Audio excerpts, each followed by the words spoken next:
Sémiologie psychiatrique. L'examen psychiatrique n'est pas régi par des règles intangibles. Dominé par les échanges verbaux, il doit s'adapter avec souplesse aux circonstances de la demande du patient et à son état clinique. Un climat de confiance et de bienveillance instauré par le médecin, qui ne doit pas cacher sa qualité de psychiatre, favorise l'authenticité de l'expression du patient, surtout lorsqu'il s'agit du premier contact d'un sujet avec la psychiatrie, discipline encore objet de bien des tabous. Il est préférable d'éviter les attitudes d'observation froide et muette qui risquent de compromettre la suite des soins. L'écoute du patient, si elle vise avant tout à recueillir les éléments symptomatiques en vue d'établir un diagnostic, un pronostic et de proposer un traitement, peut déjà en elle-même être thérapeutique. Il est traditionnel de laisser l'entretien se dérouler en deux temps. Le premier, non directif, au cours duquel le patient s'exprime librement. Le second, où le psychiatre est plus interventionniste afin de compléter l'enquête sémiologique et anamnestique. L'entretien doit avoir lieu dans un endroit calme, dans de bonnes conditions d'éclairage et de confort. Il faut prendre son temps, montrer au patient l'intérêt que l'on porte à son cas et que l'on cherche à comprendre ses difficultés dans toute leur complexité. Par son attitude, son rythme verbal, respiratoire, idéique, ses tournures de phrases, son vocabulaire, son mode de pensée, le psychiatre cherche à se mettre en harmonie avec le patient de façon à s'adapter à sa manière de voir, à mieux entrer dans sa logique.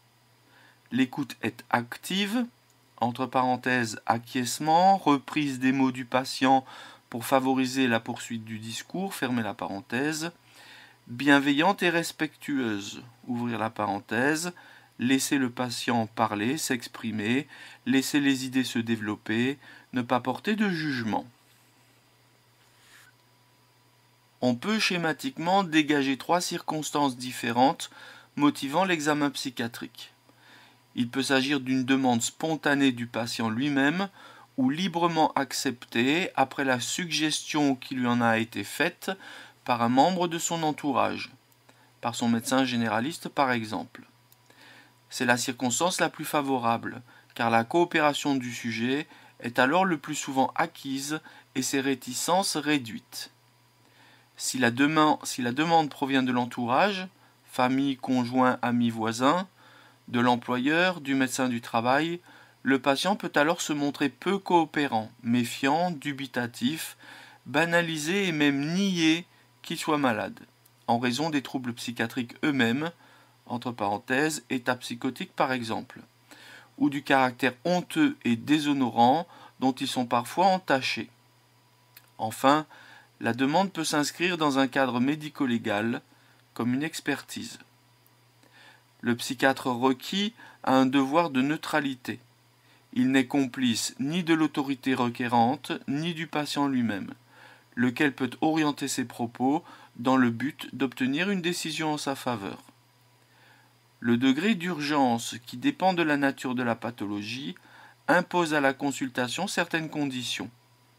Nécessité d'une prise de décision thérapeutique rapide ou en vue de dénouer une situation critique, ou au contraire, possibilité de revoir le patient au cours d'un deuxième entretien pour appréhender plus profondément ses difficultés. Évaluation clinique. Avec les propos du patient, les données de l'inspection fournissent les éléments principaux sur lesquels repose l'évaluation clinique. Aucun des éléments livrés à l'œil du psychiatre n'est à négliger, car ils traduisent tous l'état émotionnel et cognitif du patient.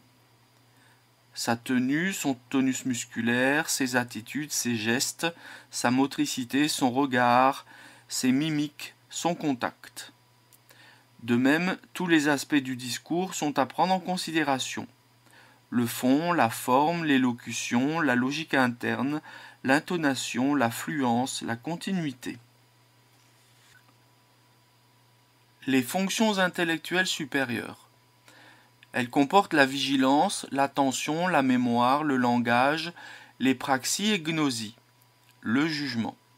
Les altérations des fonctions intellectuelles supérieures sont l'expression tantôt d'une atteinte cérébrale organique, comme dans les confusions mentales non psychogènes, les démences ou les retards mentaux, tantôt d'une atteinte fonctionnelle, comme par exemple dans la dépression. La vigilance. C'est le fait d'être bien éveillé.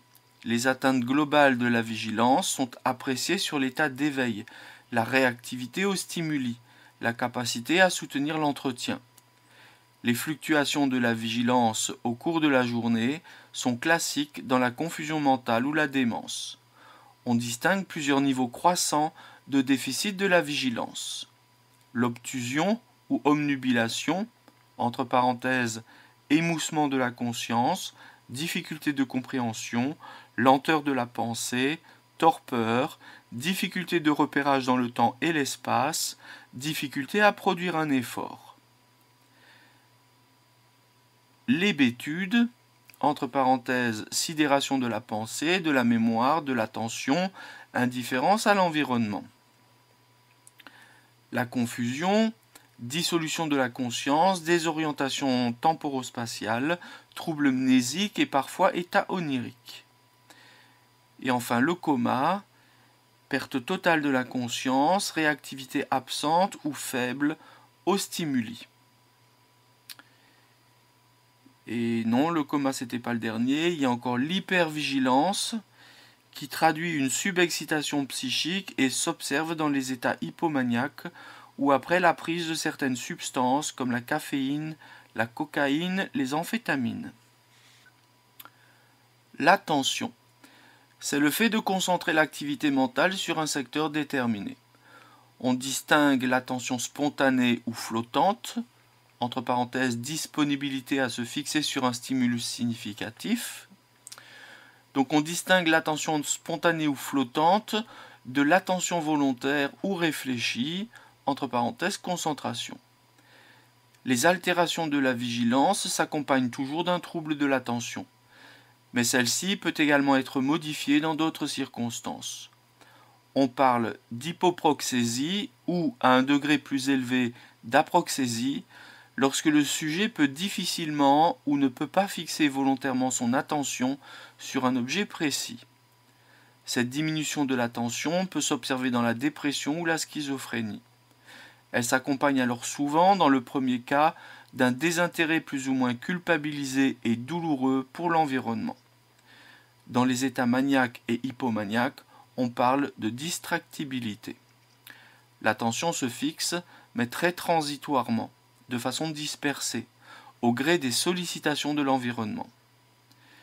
L'hyperproxésie désigne les cas où l'attention est augmentée, avec anxiété, méfiance, ou polarisée sur un champ limité, délire, hypocondrie, voire sur une seule pensée, monodéisme dépressif. La mémoire. En pratique psychiatrique, elle désigne la reconnaissance, le rappel ou l'évocation spontanée des souvenirs. À côté des troubles de la mémoire d'origine neurologique, transitoire, entre parenthèses ictus amnésique, amnésie transitoire post-confusionnelle, ou définitif, entre parenthèses amnésie antérograde, rétrograde ou globale, antéro-rétrograde, on trouve des altérations mnésiques d'origine psychiatrique dans les circonstances suivantes. Après un stress, amnésie post-émotionnelle, ou lors d'un état de tension émotionnelle, sidération mnésique lors d'un oral ou de toute situation à forte charge émotionnelle. Dans le cadre des troubles de la personnalité histrionique par exemple, il existe souvent des amnésies électives portant sur une période de la vie du sujet, un événement ou une personne particulière. Alors je vais relire cette phrase sans les parenthèses. Donc, à côté des troubles de la mémoire d'origine neurologique, transitoire ou définitif, on trouve des altérations mnésiques d'origine psychiatrique dans les circonstances suivantes. Après un stress, ou lors d'un état de tension émotionnelle. Également dans le cadre des troubles de la personnalité, où il existe souvent des amnésies électives portant sur une période de la vie du sujet, un événement ou une personne particulière. La schizophrénie s'accompagne parfois d'oublis lacunaires, de modifications des souvenirs ou de distorsions mnésiques. Entre parenthèses, infiltration des souvenirs par des éléments imaginaires ou délirants.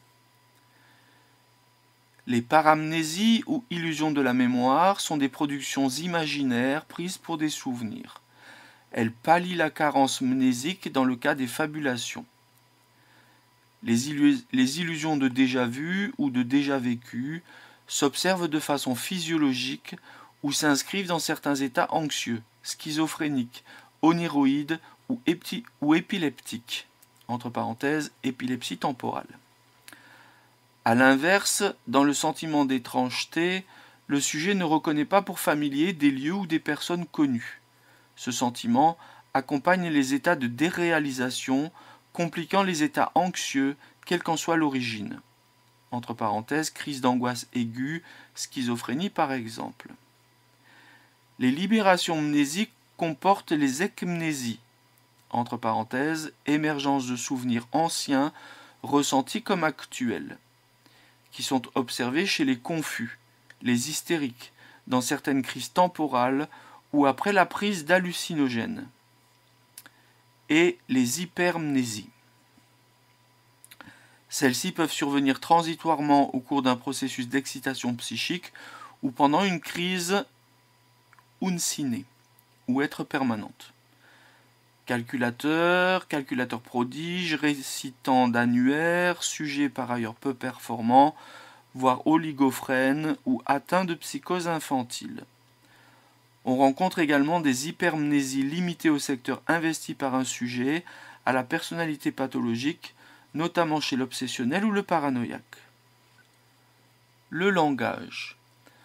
Le principal vecteur de communication, l'expression, qu'elle soit verbale, orale, écrite ou picturale, tient une large place dans l'évaluation psychiatrique. Chaque sujet a sa façon de s'exprimer, mais nombreuses sont les particularités stylistiques qui colorent tel ou tel état pathologique. Par exemple, chez le déprimé, le style est monotone, pauvre, sans relief, et s'oppose au style du maniaque, riche, coloré, comique et plein de fantaisie. L'obsessionnel a un style froid, précis, compassé, terne. Les persécutés emploient volontiers des tournures allusives, pleines de sous-entendus. On qualifie souvent d'épileptique le style de certains déments ou de certains confus en raison de la pauvreté syntaxique. Le style de l'hystérique est parfois qualifié de maniéré. Il contient des mots recherchés, sophistiqués, emphatiques. Ce style s'inscrit dans l'attitude générale de théâtralisme propre à l'hystérique. Le maniérisme schizophrénique tend vers l'hermétisme et la bizarrerie, la nécessité de communiquer passant au second plan. En cas de déficience, débilité mentale ou démence, ou de régression, sujet immaturé névrosé, l'expression verbale ressemble à celle d'un enfant. Entre parenthèses, puérilisme verbal. La réalisation motrice des mots et des phrases dépend avant tout de l'intégrité des circuits neurologiques. Néanmoins, certains bégaiements ont une origine psychogène.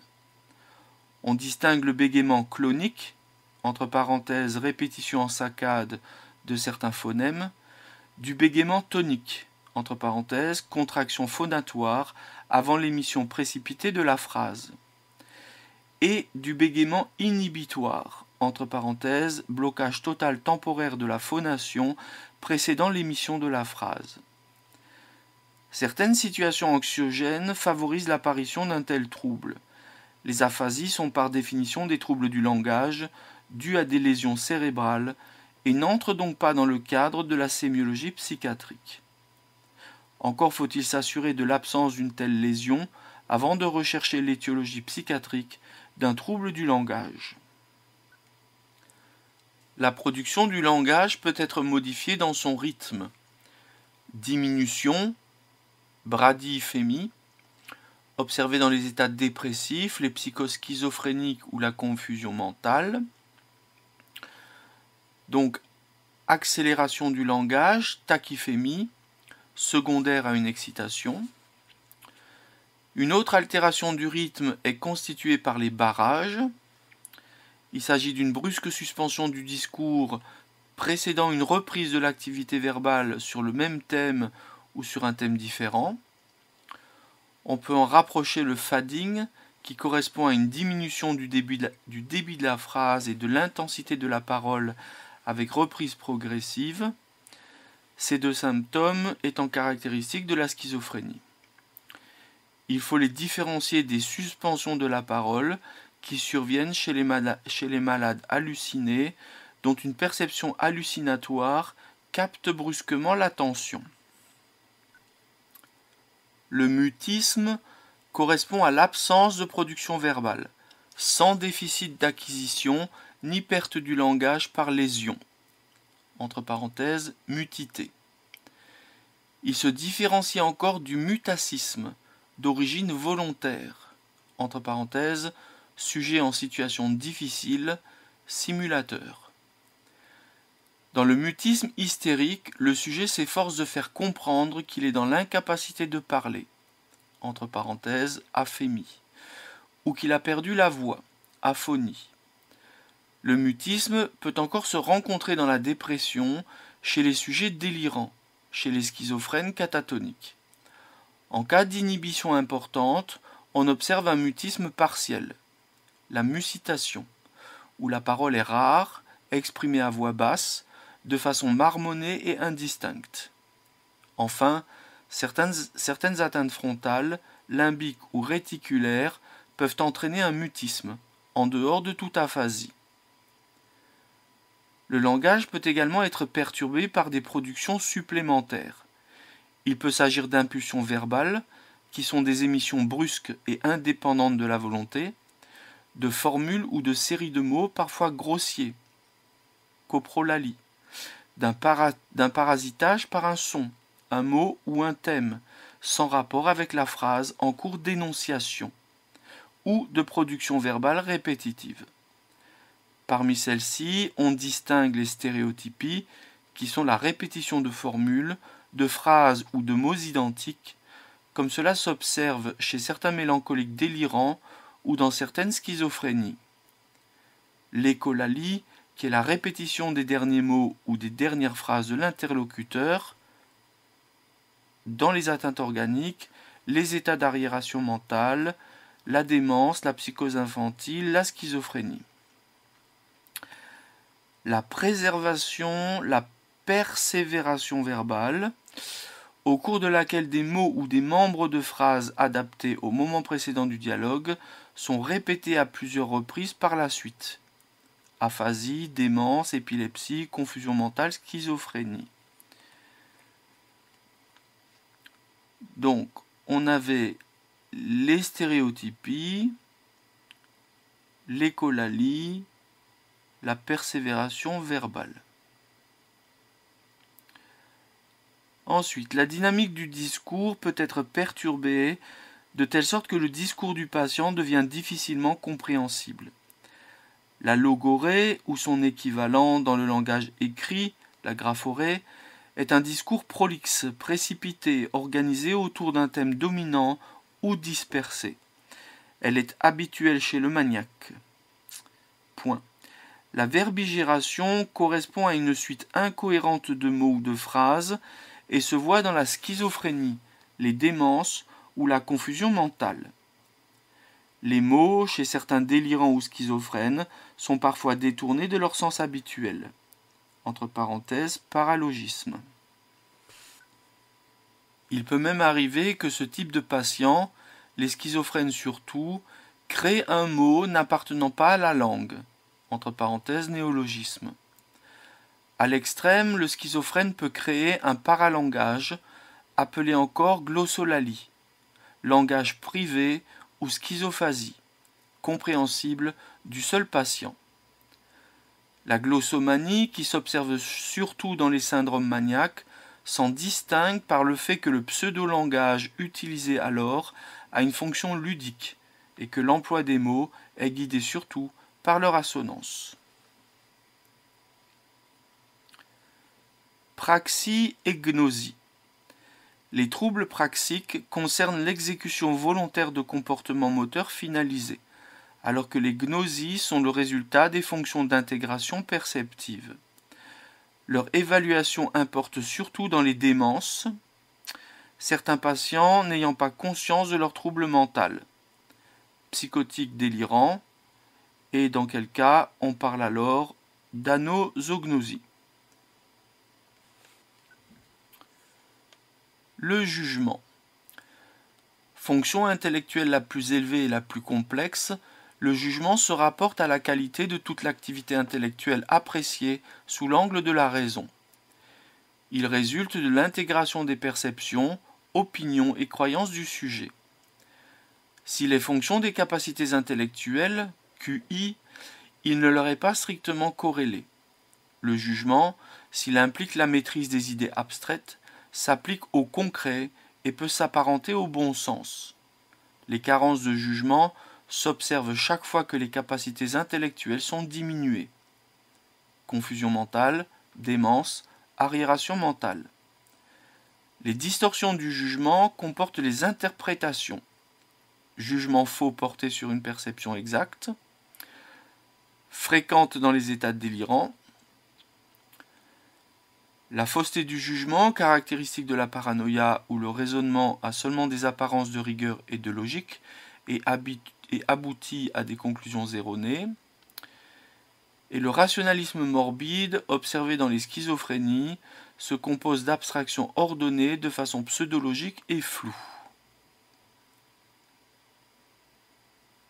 Fonctionnement de la pensée.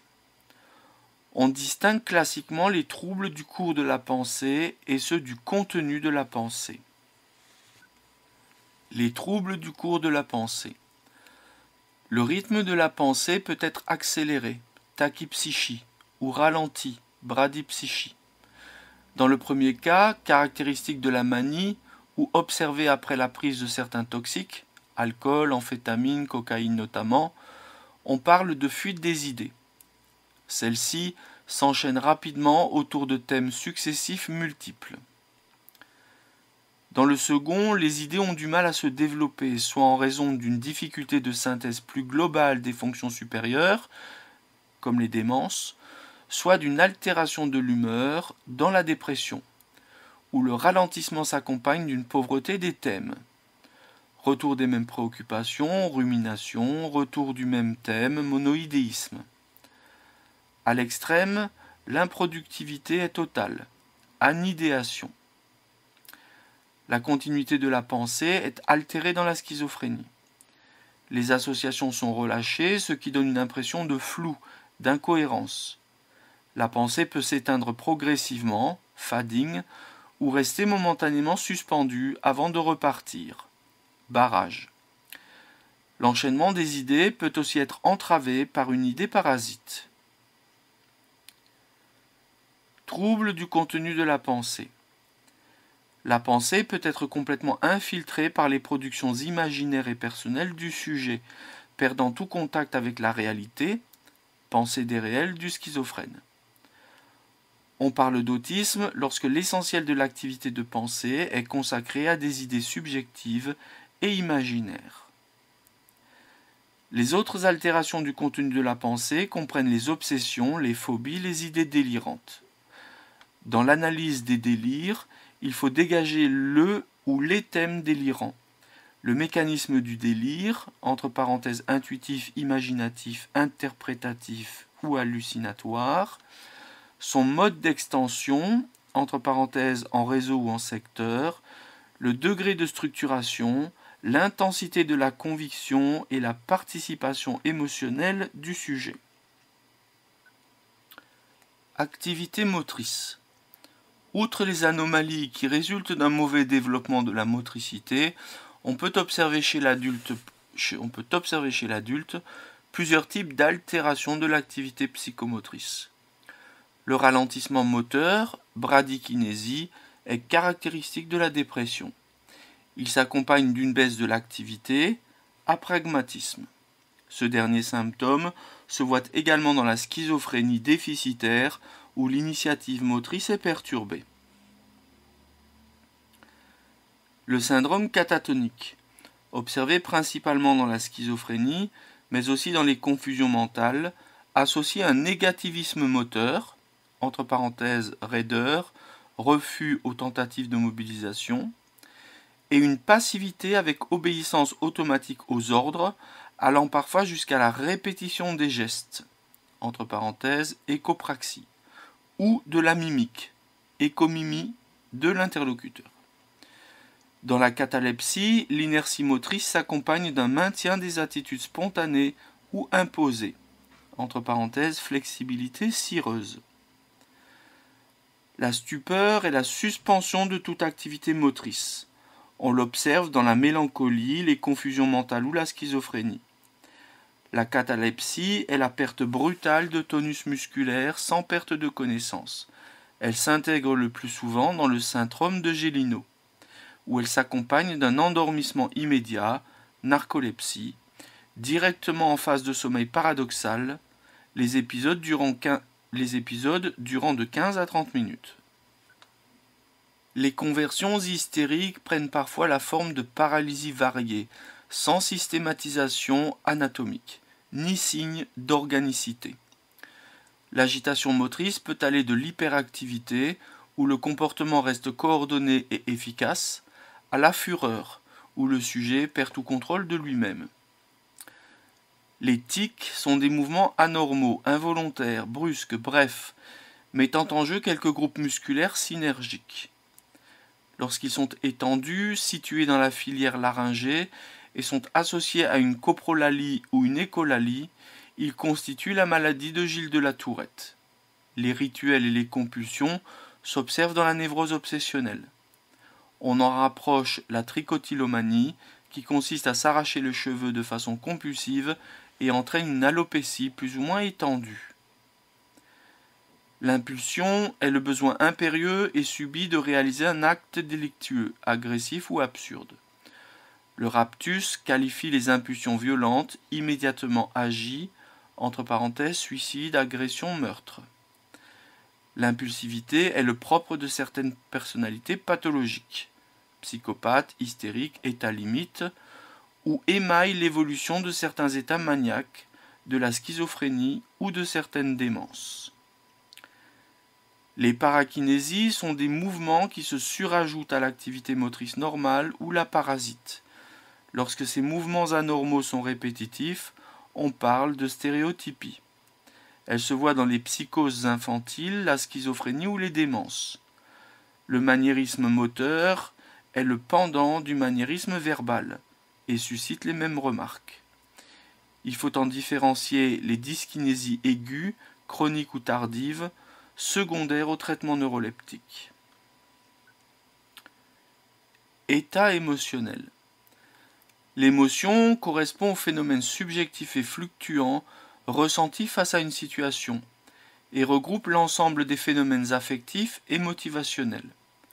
Elle comporte un versant psychologique et un versant somatique, végétatif surtout.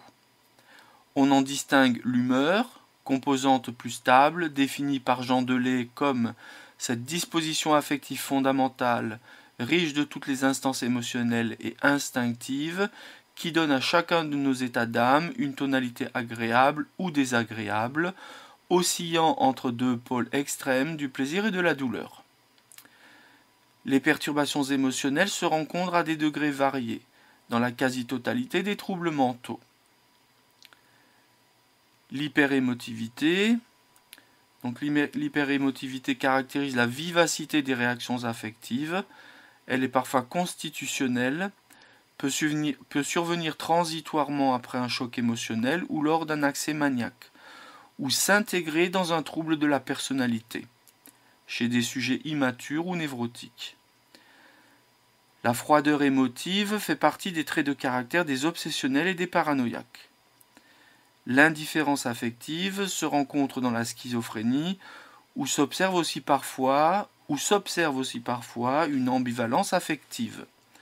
Entre parenthèses, sentiments simultanés de nature opposée, haine et amour à propos d'une même personne par exemple. Ou une discordance idéo-affective, c'est-à-dire une inadéquation entre la pensée et l'affect. Les autres altérations émotionnelles comportent les manifestations anxieuses, aiguës ou chroniques, les phobies, la colère et l'agressivité, rencontrées notamment lors des états d'agitation. L'affectivité de l'hystérique est qualifiée de superficielle, car si les démonstrations affectives sont bruyantes et théâtrales, les sentiments réels sont plutôt pauvres. Les altérations de l'humeur sont appelées dysthymies. L'humeur peut être orientée de façon pathologique vers le pôle de la tristesse, dans la dépression, où elle s'accompagne parfois d'une incapacité à ressentir, anesthésie affective. Lorsque le patient ressent un malaise diffus, on parle de dysphorie. Dans certains états, l'humeur peut être labile au cours de la même journée et les moments d'accablement succéder aux moments d'euphorie. Entre parenthèses, état mixte de la psychose maniaco-dépressive, bouffée délirante, confusion, démence, prise de toxiques. Dans la manie, l'humeur est expansive, tout est perçu sur un mode euphorique. Le monde ambiant est ressenti vivement, hyperesthésie, et entraîne la participation émotionnelle et cognitive immédiate du sujet, hypersyntonie. Dans la schizophrénie, la froideur affective s'accompagne d'une absence de participation thymique, athymie. Conscience de soi et de l'environnement. Chez le sujet normal, le sentiment d'identité repose sur la différenciation des représentations de soi et du monde. La dépersonnalisation est le sentiment de n'être plus soi-même, de perdre son identité corporelle, entre parenthèses désincarnation, ou de perdre son identité psychique, entre parenthèses désanimation, ou de perdre la conscience de sa personnalité, c'est la dépersonnalisation proprement dite. Cette dépersonnalisation s'accompagne souvent d'un sentiment d'étrangeté et d'une perte de familiarité avec l'ambiance, c'est la déréalité. Les dépersonnalisations sont fréquentes au cours des états d'anxiété aiguë, après la prise de substances hallucinogènes comme le LSD, la mescaline ou la psilocybine, ou encore chez les sujets ayant des troubles de la personnalité, comme l'immaturité, les anxieux, les états limites. Chez le schizophrène, ce sentiment peut être très vif, pouvant correspondre à un morcellement du moi. On peut rapprocher de la dépersonnalisation certains états particuliers de conscience, comme les états crépusculaires, proches de la confusion, mais où persiste la possibilité d'une activité cohérente. Les états seconds, au cours desquels le sujet, hystérique le plus souvent, effectue des actes en contradiction avec sa personnalité habituelle. On peut en rapprocher les troubles dissociatifs de l'identité, les personnalités multiples. Les états oniroïdes où le sujet se sent et agit comme en état de rêve, tout en gardant une perception suffisante de l'environnement. Enfin, l'onirisme, typique des états confusionnels, au cours duquel le sujet vit et agit intensément sous l'effet des hallucinations, visuelles le plus souvent, qui envahissent sa conscience. Activité perceptive. Dans les troubles de l'humeur, on peut noter des variations quantitatives des perceptions. Le déprimé s'intéresse moins à l'environnement que le sujet normal et a l'impression de moins le ressentir. Cette hypoesthésie s'accompagne parfois d'une hyperesthésie auditive. Dans la manie, après la prise de certains toxiques, dans les états d'excitation, on note au contraire une hyperesthésie perceptive. Des états d'hypoesthésie, voire d'anesthésie sensorielle, ont été décrits dans la schizophrénie déficitaire. Dans les états d'anxiété, l'hypervigilance s'accompagne d'une réactivité accrue aux stimuli externes. Observez par exemple après la prise de LSD, de mescaline ou de psilocybine, les synesthésies sont une perception dans une modalité sensorielle, en résonance à une autre perception appartenant à une modalité sensorielle différente. Par exemple, audition colorée. Les fausses perceptions comprennent illusions et hallucinations. Les premières, banales, mais aussi rencontrées chez certains hystériques ou confus, et après la prise de substances hallucinogènes, naissent de la déformation de la perception d'un objet réel. Les hallucinations sont définies comme des perceptions sans objet à percevoir. On distingue les hallucinations psychosensorielles des hallucinations psychiques. Les premières sont ressenties comme une perception normale et localisée à l'extérieur de soi. Les secondes n'ont plus ce caractère de spatialité ni de sensorialité, et sont plutôt des représentations idéiques ou des images mentales. Les hallucinations psychosensorielles concernent tous les modes perceptifs. Ouïe, hallucination auditive, vision, hallucination visuelle, olfaction, hallucination olfactive, gustation, hallucination gustative, tact, hallucination tactile, proprioception et interoception, hallucination synesthésique. Les hallucinations psychiques se composent de pensées, d'idées, de perceptions, de comportements que le sujet ressent comme imposés. Dans le syndrome d'influence, le sujet a le sentiment d'être dirigé de l'extérieur. Délire dont l'influence est le thème. Dans l'automatisme mental, on décrit d'abord le syndrome de passivité ou petit automatisme mental. Des phénomènes tels que dévidage muet de souvenirs, oubli, arrêt de la pensée, intuition abstraite, parasitage par des mots, donnent au sujet l'impression qu'il n'est plus maître de ses pensées. Par la suite, surviennent des hallucinations psychiques, souvent sous forme d'écho de la pensée, d'écho de la lecture ou de l'écriture. Entre parenthèses, le malade entend ce qu'il est en train de lire ou d'écrire. Écho des intentions, des gestes, commentaires des actes. À l'activité psychique automatique peuvent s'ajouter l'activité motrice automatique, entre parenthèses inhibition ou impulsion motrice non contrôlée, et l'activité sensitive automatique, entre parenthèses sensation de courant, d'ondes traversant le corps par exemple. C'est le triple automatisme mental, moteur et sensitif. Les hallucinations se rencontrent dans la schizophrénie, la psychose hallucinatoire chronique, les bouffées délirantes aiguës, les délires chroniques, après la prise de certaines substances, dans les confusions mentales, les atteintes organiques, comme les tumeurs et l'épilepsie. Point. Donc les hallucinations se rencontrent dans la schizophrénie, la psychose hallucinatoire chronique, les bouffées délirantes aiguës, les délires chroniques après la prise de certaines substances. Dans les confusions mentales, les atteintes organiques. Dans la schizophrénie, on observe surtout des hallucinations acoustico-verbales et intrapsychiques. Dans la confusion, ce sont les hallucinations visuelles qui prédominent. Plus rarement, des hallucinations, notamment auditives, surviennent au cours d'un épisode thymique, mélancolique ou maniaque. On a décrit aussi des hallucinations auditives dans l'hystérie. Entre parenthèses, le sujet entend qu'on l'appelle par son prénom dans la rue par exemple.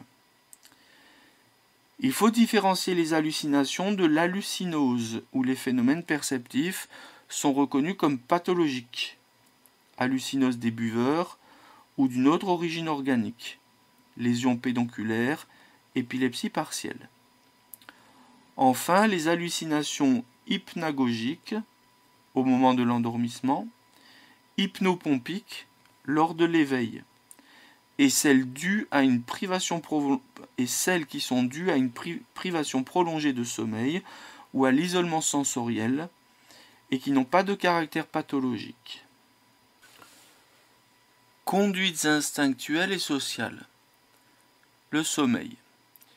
Il peut être étudié de façon objective grâce aux enregistrements polygraphiques en laboratoire de sommeil. Les insomnies, selon leur moment de survenue, sont qualifiées d'insomnie d'endormissement, d'insomnie de milieu de nuit ou d'insomnie de fin de nuit. Entre parenthèses, insomnie du petit matin ou matutinale.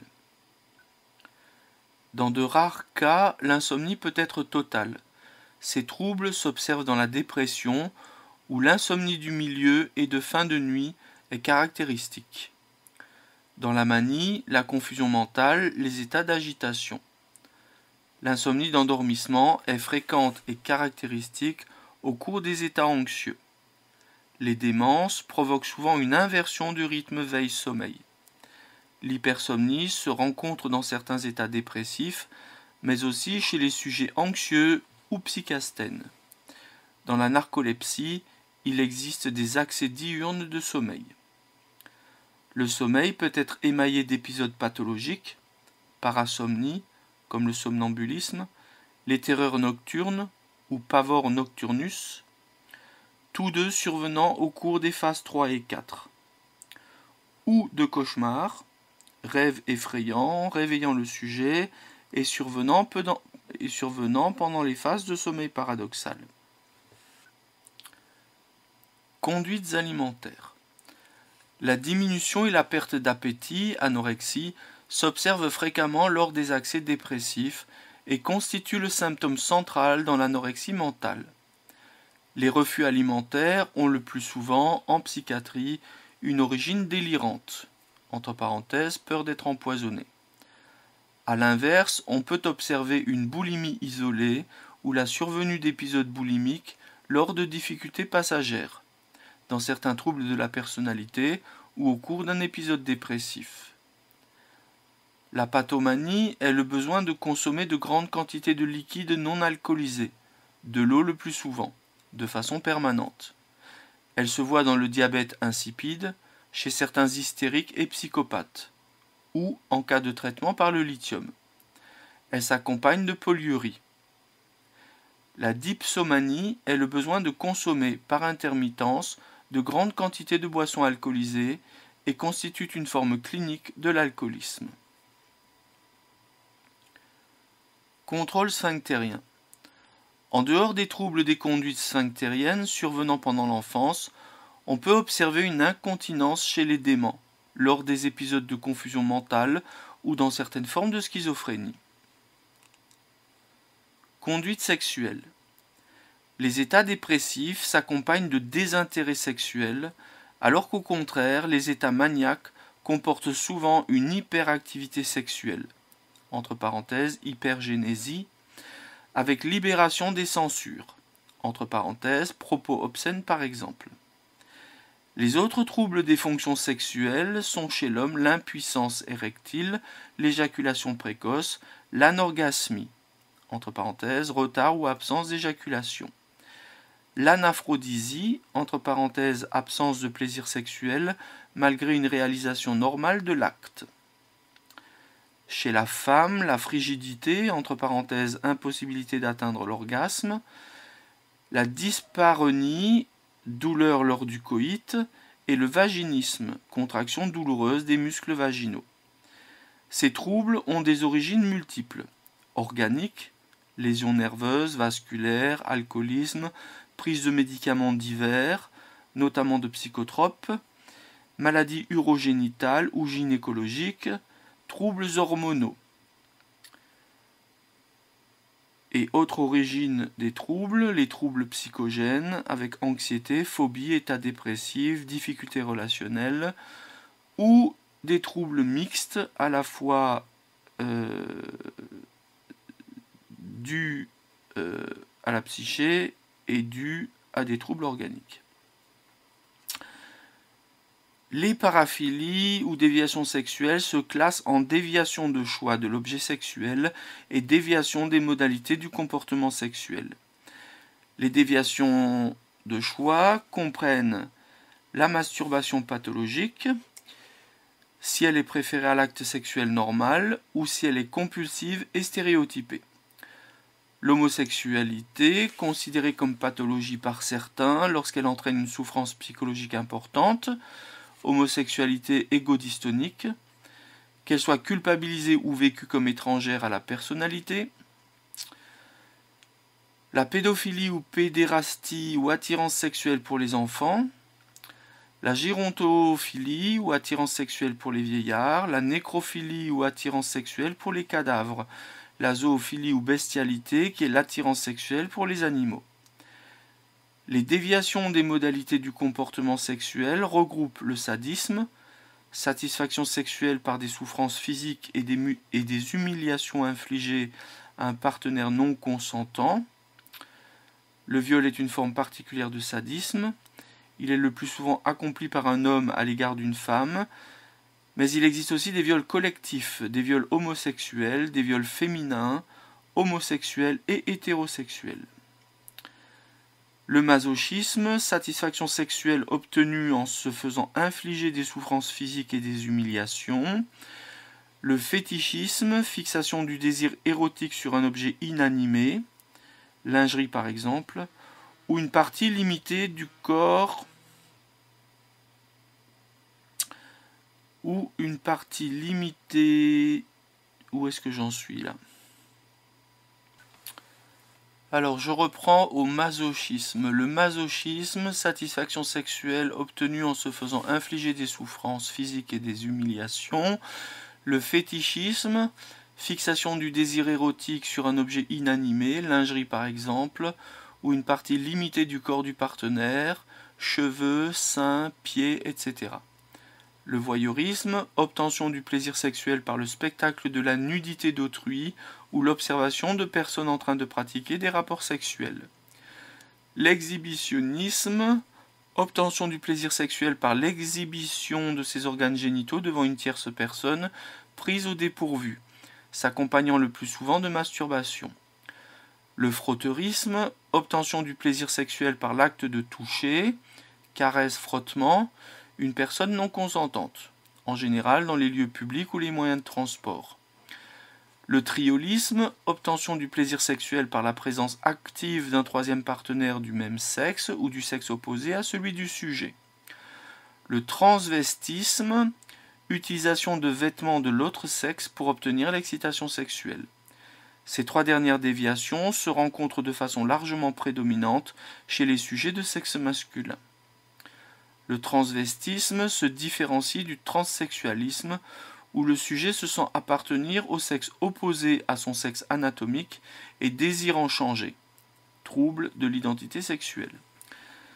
L'inceste est l'accomplissement de l'acte sexuel au sein d'une même famille, entre frères et sœurs ou entre parents et enfants. Conduite suicidaire. Les tentatives de suicide surviennent dans différents contextes et selon différentes modalités que l'analyse sémiologique s'attachera à préciser. Les moyens en sont de gravité variable.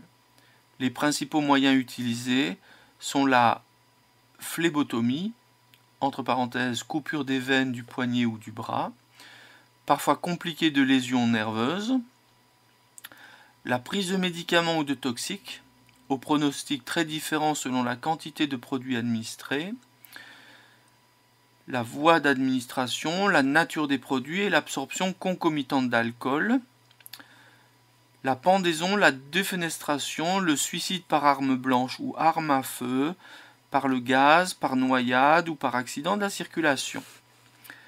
Tantôt, la tentative de suicide est préméditée, a donné lieu à des préparatifs plus ou moins anciens et élaborés, tantôt elle est impulsive. Il faut distinguer aussi les tentatives de suicide effectuées dans un but manipulatoire ou consistant à fuir transitoirement une situation intolérable. Elles sont généralement médicamenteuses et de bon pronostic immédiat. Des tentatives répondant à un réel désir de mourir. Donc il faut distinguer les tentatives de suicide des tentatives répondant à un réel désir de mourir. Toute intention suicidaire doit faire l'objet d'une analyse clinique attentive et déboucher sur une hospitalisation si le risque est jugé élevé, surtout s'il existe des tentatives dans les antécédents du sujet, ce qui augmente la probabilité de passage à l'acte. Les idées suicidaires sont-elles passagères, fréquentes ou obsédantes? Portent-elles sur les moyens à mettre en œuvre? Y a-t-il déjà eu des préparatifs? Conduite sociale. La signification pathologique des troubles des conduites sociales, fugue, vol, attentat aux mœurs, homicide, est variable. Elles correspondent à des cadres pathologiques très variés. Le psychopathe se caractérise par sa biographie pathologique, où les passages à l'acte et le non-respect des codes sociaux sont fréquents. La perversité se définit comme la satisfaction sans culpabilité de transgresser les règles et d'infliger des souffrances à autrui. Elle s'accompagne souvent de déviations des conduites sexuelles, perversion, l'inverse n'étant pas vrai. Dans la schizophrénie ou les délires chroniques, on peut observer des fugues pathologiques s'intégrant au délire. Il faut savoir différencier les fugues des errances pathologiques observées chez le dément ou le confus. Les vols compulsifs, kleptomanie, les achats pathologiques, la pyromanie, le jeu pathologique peuvent être isolés. La toxicomanie, en particulier à l'héroïne, conduit à effectuer des actes de délinquance. Vol, attaque à main armée, meurtre, pour se procurer de la drogue et éviter l'état de manque. L'imprégnation alcoolique favorise le passage à l'acte, bagarre, agression. Les états délirants, notamment la paranoïa, comportent toujours une dangerosité pouvant justifier des mesures légales. Hospitalisation d'office. Certaines psychoses puerpérales conduisent parfois à l'infanticide. Chez le schizophrène, les actes violents ont très souvent un caractère d'impulsivité et d'étrangeté.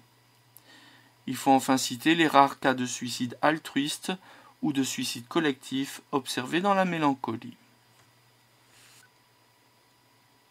Modalité de la relation.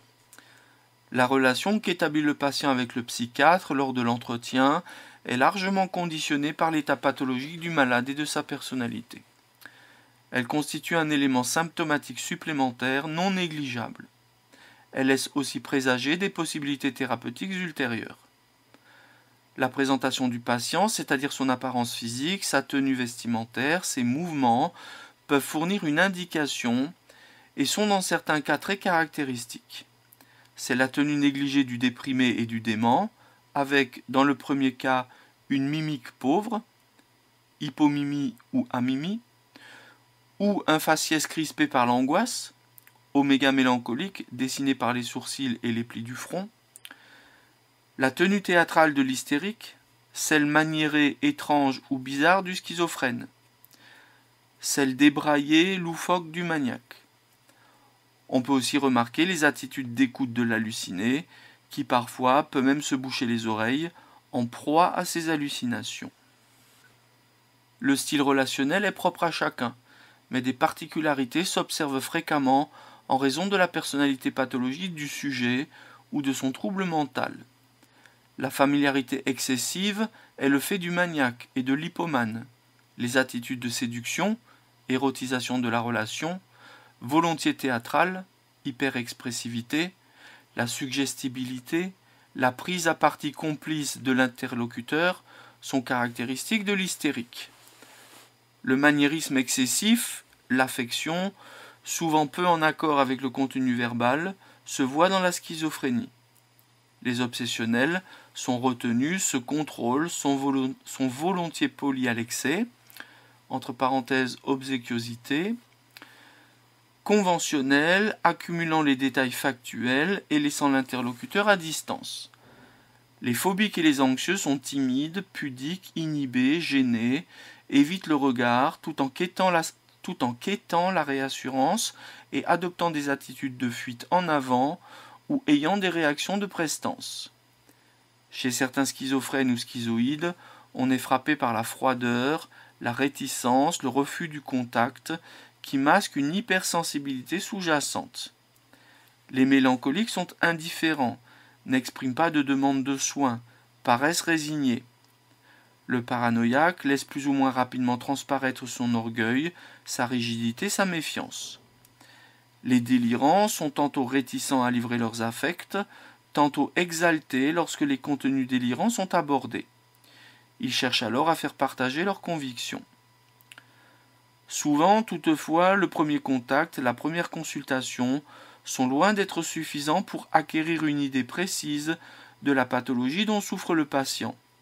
Et d'autres entretiens sont nécessaires pour préciser et compléter le recueil des symptômes.